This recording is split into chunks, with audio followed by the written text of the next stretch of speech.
नमस्कार, प्रवास action news network और आप सभी का स्वागत है। लाल किले के पास हुए धमाके के बाद जम्मू कश्मीर में जोरदार तरीके से छापेमारी चल रही है। पुलिस द्वारा 4 जिलों कुलगाम, शोपियां, अवंतीपोरा और गांदरबल में चलाया गया व्यापक तलाशी अभियान यह स्पष्ट संकेत देता है कि अब सरकार सिस्टमेटिक सफाई के मूड में है। जमात इस्लामी जैसे प्रतिबंधित संगठनों और उनके सपोर्ट नेटवर्क को जड़ से उखाड़ने की कोशिश हो रही है ताकि कश्मीर में आतंक का सामाजिक व वैचारिक ढांचा पूरी तरह ध्वस्त किया जा सके। इस बार की कार्रवाई का दायरा अभूतपूर्व है। कुलगाम में 200 से अधिक स्थानों पर छापे, 4 दिनों में 400 से अधिक कॉर्डन एंड सर्च ऑपरेशन और 1,500 से अधिक लोगों से पूछताछ। यह संख्या महज आंकड़े नहीं है, यह एक नए सुरक्षा यथार्थ का संकेत है जिसमें राज्य अपनी संप्रभुता की रक्षा के लिए हर आवश्यक कदम उठाने को तैयार है। इन अभियानों की पृष्ठभूमि में 2 बड़े कारक हैं, दिल्ली के लाल किले के पास हुआ विस्फोट और हरियाणा उत्तर प्रदेश में पकड़ा गया आतंकी मॉड्यूल जिसके तार कश्मीर से जुड़े पाए गए। यह स्पष्ट है कि आतंकी तंत्र अब केवल घाटी तक सीमित नहीं बल्कि अंतर्राज्यीय नेटवर्क के रूप में पुनर्गठित होने की कोशिश कर रहा है। ऐसे में यह कार्रवाई न केवल आवश्यक है बल्कि राष्ट्र सुरक्षा की अनिवार्यता है। हालांकि हर बार की तरह कुछ राजनीतिक स्वर इस निर्णायक कार्रवाई को लेकर संदेह पैदा करने में लगे हैं। पीडीपी प्रमुख महबूबा मुफ्ती का बयान जिसमें उन्होंने कहा कि परिजनों को बिना अपराध के गिरफ्तार न किया जाए, एक बार फिर उनकी राजनीतिक दुविधा और वैचारिक भ्रम को उजागर करता है। महबूबा मुफ्ती और उनके जैसे नेताओं को यह समझना होगा कि भारत अब उस दौर में नहीं है जब आतंकवाद को भावनात्मक या स्थानीय समस्या के रूप में देखा जा सके। यह अब राष्ट्रीय सुरक्षा की लड़ाई है और इसमें ढिलाई का कोई स्थान नहीं है।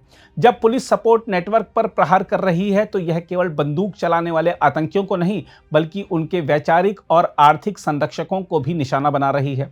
देखा जाए तो महबूबा मुफ्ती का यह रवैया दुर्भाग्यपूर्ण है क्योंकि यह आतंकवाद के खिलाफ चल रहे समन्वित प्रयासों को कमजोर करता है। उनकी राजनीति हमेशा विक्टिम कार्ड खेलने की रही है, कभी अनुच्छेद 370 के नाम पर, कभी कश्मीर की आवाज दबाने के नाम पर।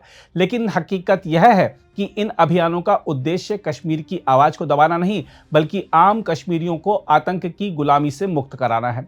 साथ ही जमात इस्लामी, हिजबुल मुजाहिदीन, जैश ए मोहम्मद या अंसार गजवातुल हिंद ये सब संगठन केवल धार्मिक या राजनीतिक नहीं बल्कि हिंसक नेटवर्क हैं जिनका एकमात्र लक्ष्य भारत की अखंडता को तोड़ना है। इनसे जुड़े शैक्षणिक संस्थान और सामाजिक संगठन लंबे समय से कट्टरपंथी विचारधारा के प्रसारक बने हुए हैं। ऐसे में पुलिस की यह कार्रवाई केवल दमन नहीं बल्कि डी रेडिकलाइजेशन का राष्ट्रीय अभियान है। दूसरी ओर उपराज्यपाल मनोज सिन्हा की अध्यक्षता में हुई उच्च स्तरीय सुरक्षा समीक्षा बैठक इस बात का संकेत है कि जम्मू कश्मीर प्रशासन अब किसी भी स्तर पर लापरवाही या राजनीतिक हस्तक्षेप स्वीकार नहीं करेगा।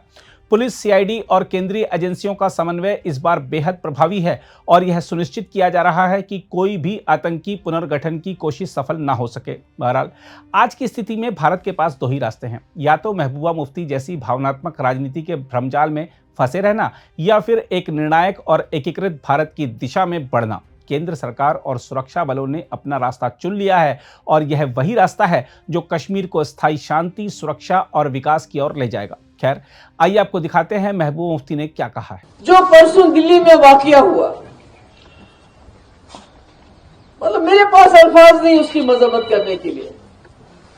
वहां जो जाने गई, जिन लोगों की जानें चली गई, जिनके जिस तरह से खुदा ना खास्ता जो जिस्म के टुकड़े पड़े थे जमीन पे, लरस जाता है इंसान वो देख के।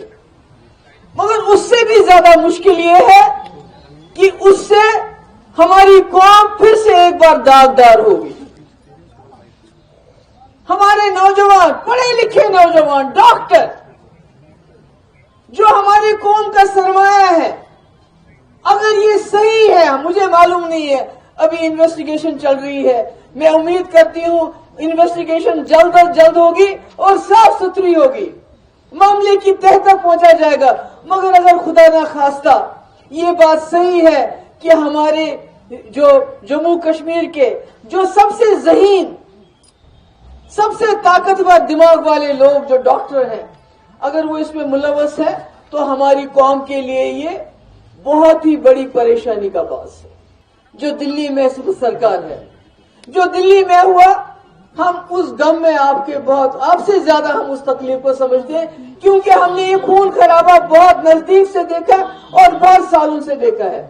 आपसे गुजारिश है, एक तो इसकी इन्वेस्टिगेशन जल्द होनी चाहिए और साफ सुथरी इन्वेस्टिगेशन होनी चाहिए। दूसरा, जिन खानदानों से ये ताल्लुक रखते हैं उनके माँ बाप भाई बहन वो मुजरिम नहीं है, उनको मुजरिम मत समझो। क्योंकि मैंने खुद देखा टीवी पे जिस तरह एक डॉक्टर के बाप, उसका क्या कसूर है, उसके मुंह पे काला कपड़ा डाल के उसको धक्के घसीटा जा रहा था। ये अच्छी बात नहीं है, ये अच्छी बात नहीं है, ये नहीं होना चाहिए। मुझे पता है, मुझे मालूम है, जो दिल्ली में हमारे लोग इस हादसे का शिकार हुए उनके घर वालों के दिलों पे क्या गुजरती होगी। हमने ये कई बार देखा, कश्मीर में होते हुए देखा, जम्मू कश्मीर में होते, हमें तकलीफ समझती हूँ, मगर सरकार को चाहिए वो फर्क करे। जो लोग इसमें इन्वॉल्व हैं, जो मुजरिम हैं, उनको कड़ी से कड़ी सजा दो, मगर जो शक के बिना पे जिनके रिश्तेदारों को आप इस वक्त पकड़ दकड़ कर रहे हो उनके साथ तरीके से पेश आइए। बेशक आप सवाल जवाब कीजिए उनसे, बेशक आप तफ्तीश कीजिए, मगर उनको मुजरिम समझ के तफ्तीश मत कीजिए। उनको सिर्फ ये जो इन्वेस्टिगेशन होती है इन्वेस्टिगेशन समझ के इन्वेस्टिगेशन कीजिए, ये अच्छा नहीं है। ये नजारा जब जम्मू कश्मीर के लोग देखते हैं कि अगर किसी कोई, अभी तो खाली जुर्म साबित नहीं हुआ, अभी तो शक की बुनियाद पे आप माँ बाप भाई बहन को पकड़ के ले जा रहे हो, उनको घसीट रहे हो, मुझे लगता है ये ऐसा नहीं होना चाहिए। हम तकलीफ समझते हैं आपकी। अगर आप भी लेना चाहते हैं देश दुनिया की तमाम जानकारी तो आज ही सब्सक्राइब करें हमारे चैनल को। साथ ही नीचे दिए बेल आइकन को जरूर दबाएं ताकि हर अपडेट आप तक पहुंच सके।